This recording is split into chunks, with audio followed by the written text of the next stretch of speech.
That's the final LEGO model going into the 250 rooms at LEGOLAND Castle Hotel here at LEGOLAND California Resort in Carlsbad, California.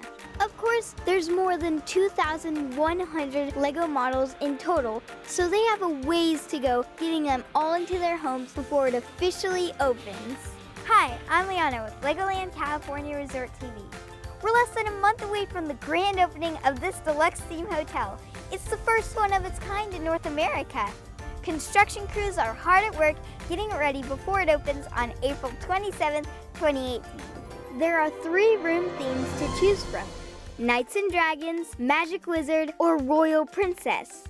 A giant royal statue LEGO model is going to greet guests as they pull up in the driveway. A magical wizard LEGO model awaits guests as they enter the grand hall to check in. This little ducky got lost and isn't sure what room he belongs to. Which one do you think he should live in? Let me know in the comments below. Ready to book your room? Log on to legoland.com/Castle Hotel and check out LEGOLAND California's Facebook page for upcoming details. Next time you see me, it might be at the grand opening. See you soon.